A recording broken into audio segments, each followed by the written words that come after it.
Well, hello there, awesome private practice owner. My name is Gerda, and you are listening to the Private Practice Success Podcast. And this is episode number 62. I am super excited about today's topic because this is a topic that I absolutely love. And it is marketing and branding in private practice. What to do, i.e., which of those two, and when. When is either and or both of these right for your level of private practice development? Now, if you're listening to this and you're thinking, somebody else talking about marketing, I've heard it all. I want you to stay with me because this episode is not going to be about chasing algorithms. It is not going to be me telling you to just post more on social media. And it's not going to be me talking to you and telling you to do things that feels uncomfortable or feels misaligned for you as a helping professional.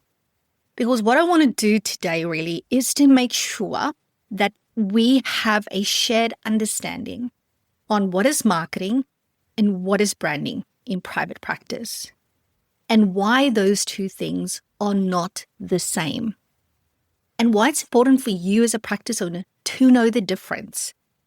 However, yes, they're different, but they are also very closely linked. So it's your job as the business owner to know which of these ones should you be focusing on right now in your season of business, for your size of business, given the goals that you have for your business over the next 12 months.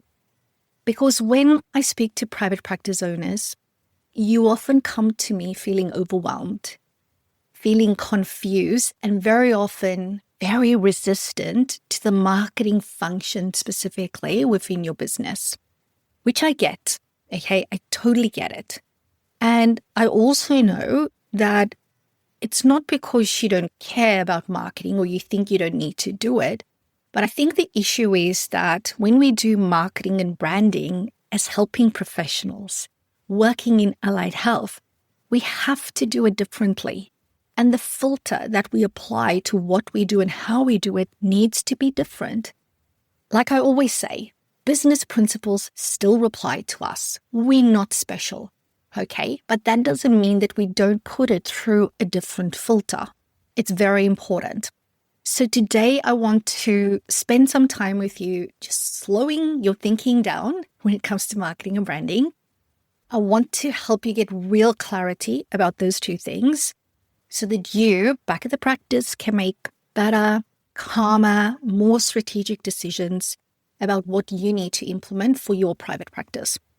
And as always, I'm going to be directive, but I will deliver it as gently as I can. Because the thing is, if you don't get this right, you won't have clients and then you won't have a business. So it's super important to get it right. All right, but let's first address the elephant in the room. Why does marketing feel so hard for us as allied health professionals? Yes, I said at the start, I love it. I'm very passionate about it. Marketing to me is a bit of a game because I gamify it for myself, but it wasn't like that at the start because all of us, when we go to university, I know things might have changed a bit since I was back at uni, but most of us aren't trained in being business owners. We are trained in helping people. We are trained in reducing people's pain, whether that is their mental health pain if you're a psychologist, whether it is physical pain, if you're a physio. That's what we do. We are trained to support people in their healing process to help create change for the better for them. That's our clinical skills. It's who we are first and foremost. So when somebody says, like Gerda says, marketing, or a practice owner that understands marketing goes to their team and says marketing, it often brings up a lot of resistance because for possibly a lot of practice owners listening to this, but also for a lot of clinicians in general, when they hear the word marketing, what do we think? We think selling. We think self-promotion. We think, oh, it's really pushy and salesy. And we associate it with doing something that feels ethically uncomfortable at a level. And sometimes you can't really put your finger on it, but it's just not comfortable.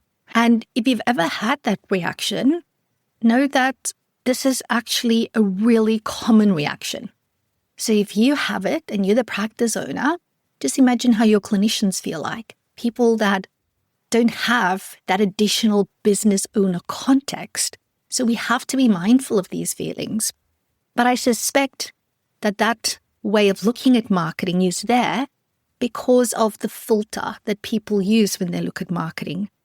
And the good news is this: marketing in our industry is not about convincing somebody to buy something that they don't need.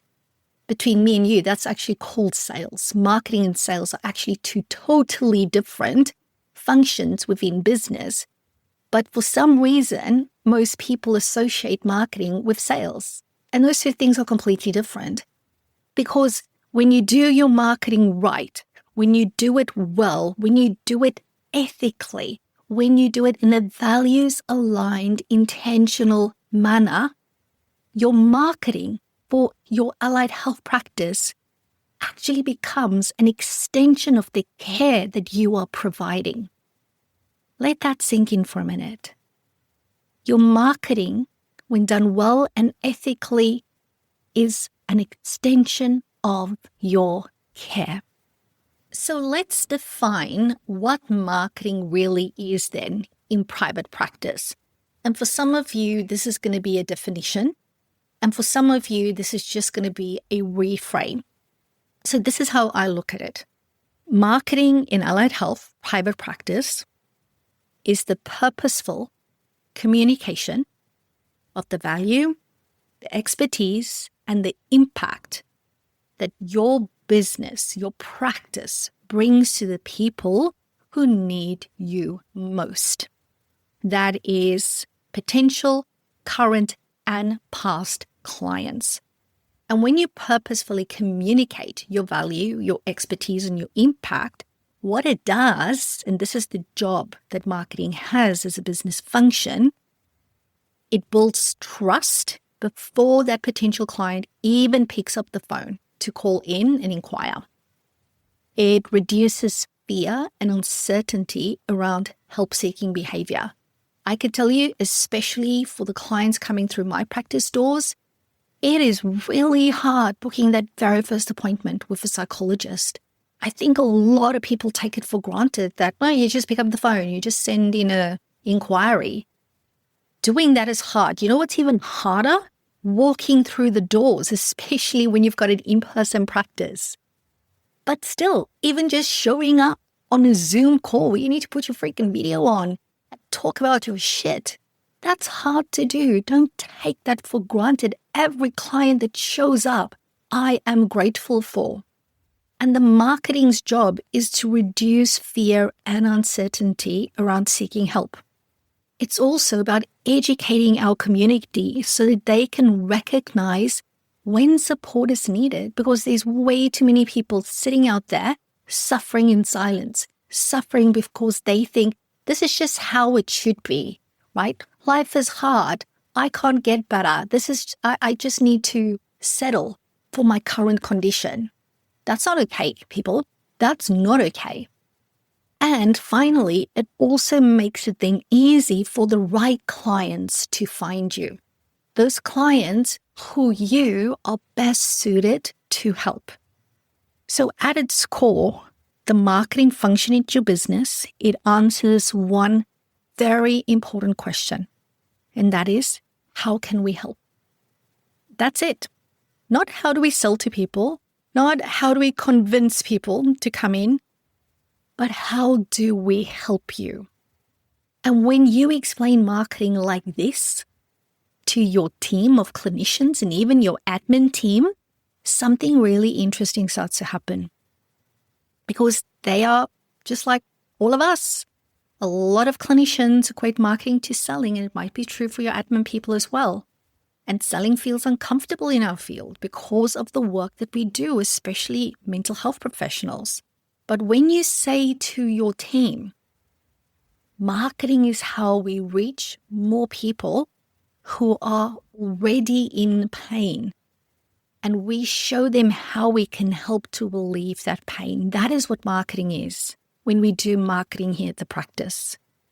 Then suddenly, marketing becomes values aligned, because that's why your team of clinicians became helping professionals to help people in pain, to improve people's lives. And that's what you're doing. This is not trickery, people. It's just the truth, right? It's the truth. Because behind all of this is the fact that if people don't know your business exists, if they don't know how you or your clinical team can help, then you don't get to do your life's best work, because then you do not get to help them and they don't get the help that they need. And that's the part I think a lot of practice owners forget to think about when they're sitting down at their desk and going, shit, there's no appointments in the diary. Of course, I have dropped the marketing ball because I don't like doing marketing and it's like it feels yucky. But when you drop that marketing ball, you are actually letting the clients down. And I'm not saying that to make you feel guilty, but if you aren't telling people how you can help, they can't get the help that they need. Let me give you a practical example of when your business needs a marketing focus instead of a branding focus. Imagine you are a group practice owner and there is capacity within your clinical team. In other words, your clinical team aren't fully booked. There are appointment gaps in the diary. Maybe referrals have been slowing down for whatever reason. So in this scenario, your business does not need more, in inverted commas, brand storytelling. Okay, that would be an absolute waste of your time, money, and energy at this point in time. What your business needs right now is clear marketing. It needs marketing, which is, remember what I said earlier, purposeful communication, which means that there's a marketing message that you need to put out into the world that clearly communicates who you help, what you help with, and how someone can take the next step. Answering those three things helps answer that question about how we help. Okay? Now, this might look like having clear website copy that speaks to a client's pain points. Most practices have got amazing websites, really pretty, colors, really modern, but the website copy is very generic and it doesn't make it clear. As a client, if I land on your homepage, I want to immediately know the answer to those three questions. It might also look like doing referral education, for example, with local GPs or local schools or local lawyers. And that is all dependent on your niche and the clients that you work with.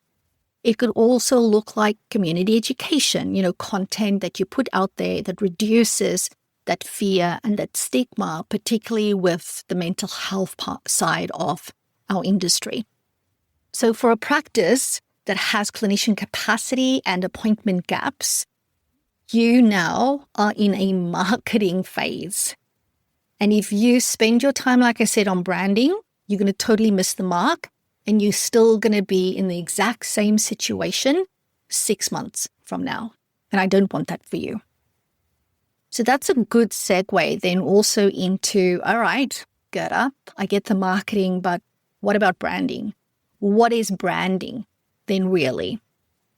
Because like I said, people often mix these two things up because they are different, but they're also similar in some ways. So let's start with, what is branding not? Branding is not your logo and it's not your colors and it's not how pretty your website look. Those things are part of branding, and it's often those parts that we can go down the rabbit hole because it's so super exciting And you might even have your own brand guidelines, which, yes, you should have when the time is right. But that's like this really basic level. It's not real branding. And again, people get caught up in stuff like that, which doesn't really move the needle based on the outcomes that you want from engaging in a branding function within your business. Okay, so what is branding then, Gerda? All right, so this is how I see it for us as allied health practice owners. Branding is the lived experience that people have, aka potential and current clients, every time they interact with your practice. So it's how it feels for people when they call and speak to your reception team. It is how clear are your systems that the people are coming into within your business. It's the culture that your clinicians experience internally. Yeah, it's not only external, it's also internal. Branding people, on a side note, is extremely essential when it comes to recruitment. It's that consistency of the messaging that you're putting out there. And very importantly, it's the promise you make and keep about the quality of your care. Now, I know what's happening for some of you that are very detail-orientated people. You're going, what, promise? I don't make any promises when clients come in. Yes, we cannot guarantee outcomes. So I'm not talking about clinical promises here. I'm talking about that when you come in, this is the level of quality that we endeavor to always provide. Like, evidence-based, best practice, trauma-informed, all of those things. When you say on your website that that's what you do, I see that as a promise, right? Unless you're telling me you're just putting it on there and it's like, yeah, whether we do it or not, it's not a thing. I see that as a promise. I see that as being in integrity, because if I say that that is what we offer, that to me is a promise in my neck of the woods. So if you're going to say those things, you need to be able to back it the hell up. All right? Very important. So branding answers that question, who are we?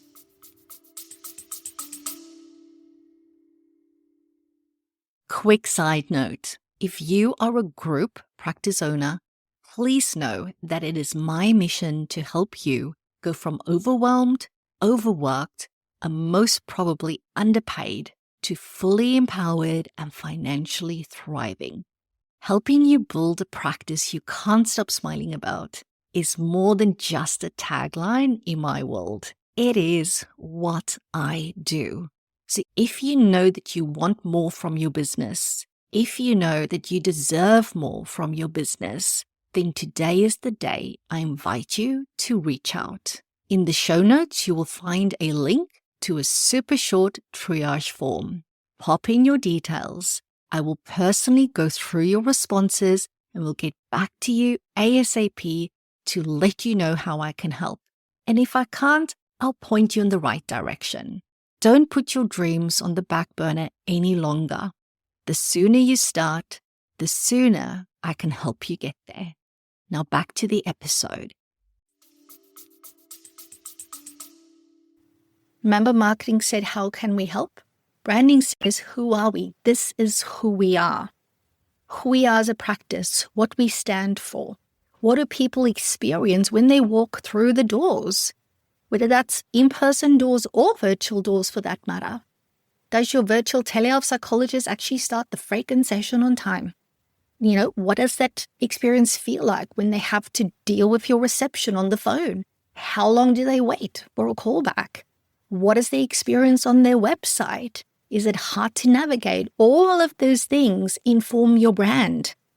And a strong brand, I'm sure you know this, builds trust, credibility, and loyalty. And that is incredibly important for us as a business. And the best of all is this.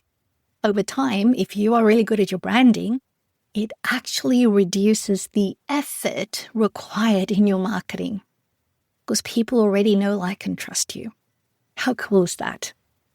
So let's look at a practical example then of when your business might need a branding focus. All right. So now you're imagining, again, you're a group practice owner and the diary is fully booked. You might even have a wait list and still the phone keeps ringing and there's steady referrals coming in. But potentially you might have some other problems.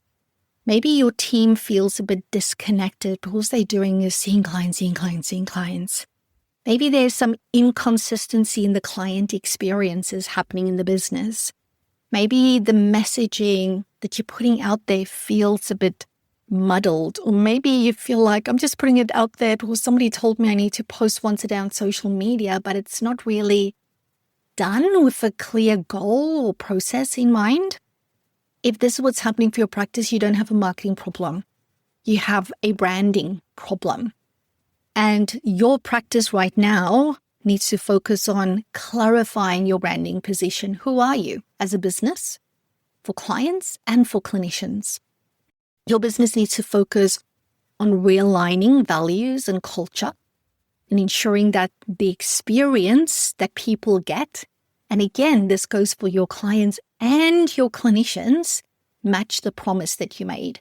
The promise that you made to clients when you told them this is the level and quality and type of care you can expect from us, and the promise that you made to your clinicians where you said, this is the level of engagement and support that I promise to you as a clinician.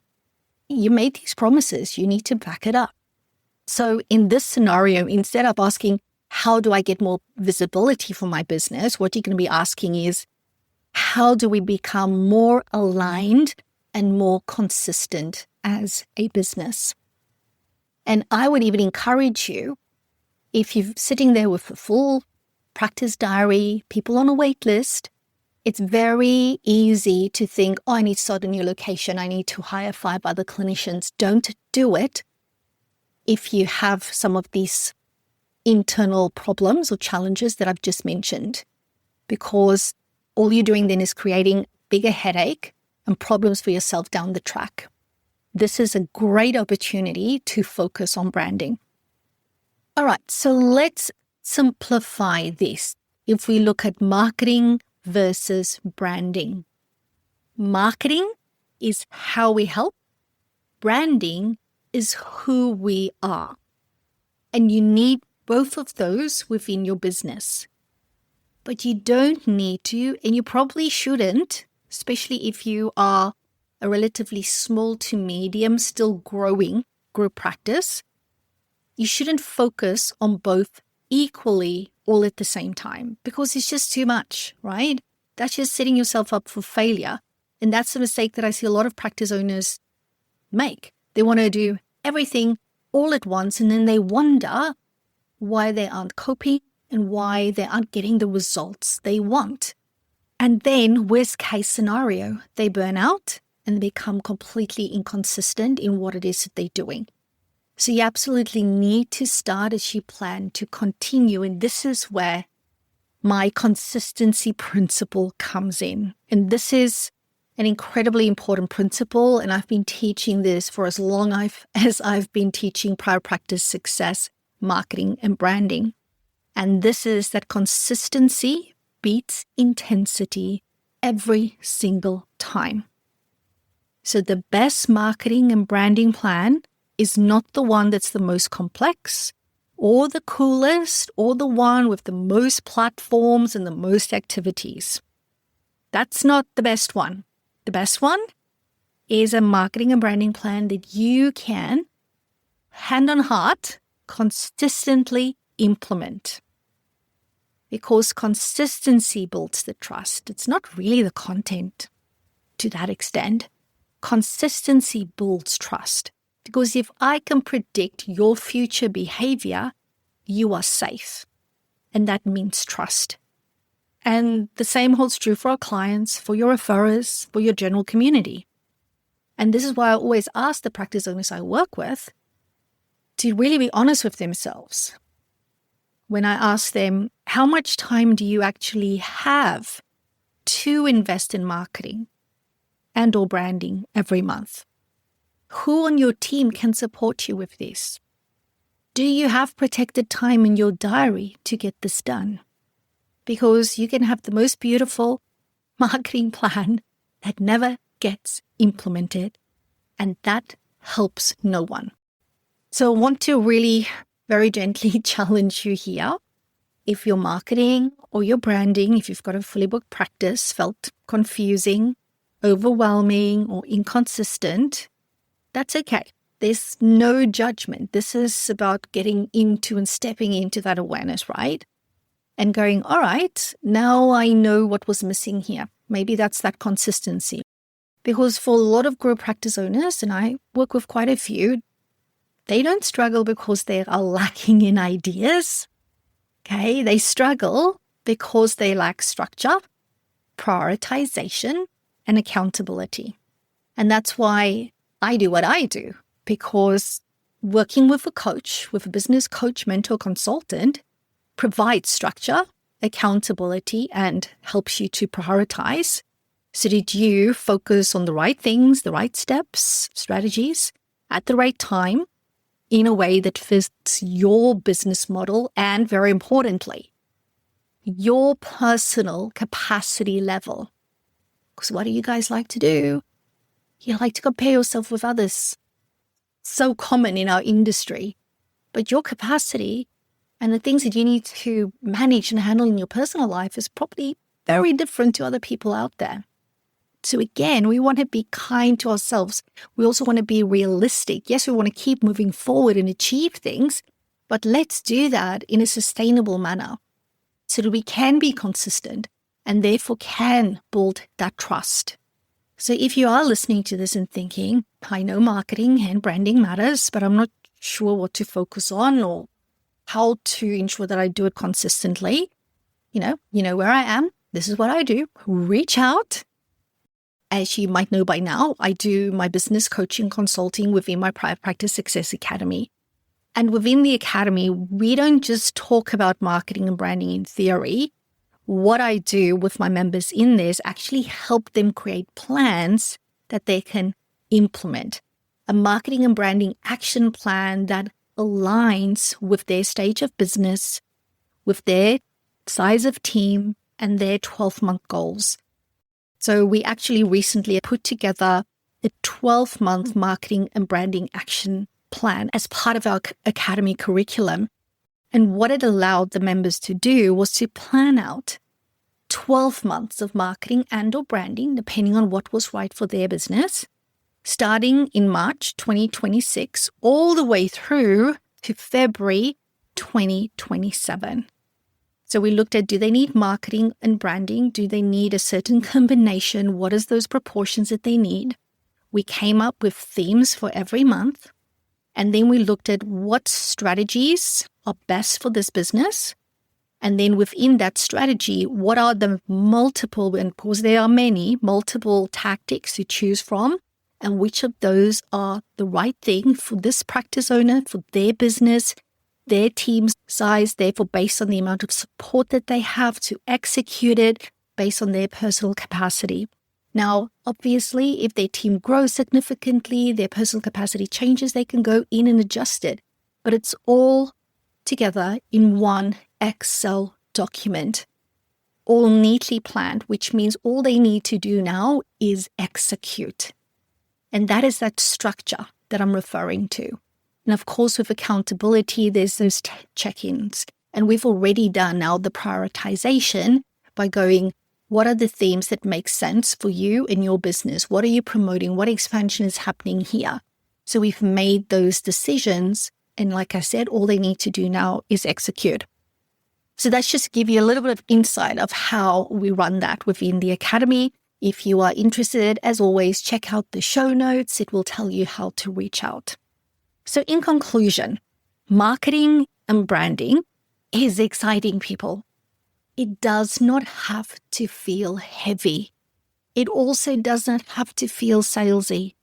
And it most certainly doesn't have to feel uncomfortable or borderline unethical or misaligned.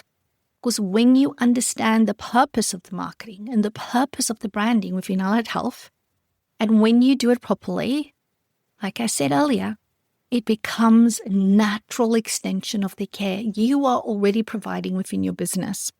Write that one down. Write it down somewhere where you can see it every day. When the old doubt and hesitation starts to creep in, I want you to read that sentence. Marketing is a natural extension of the care we provide to our clients. I'm going to leave this discussion at that.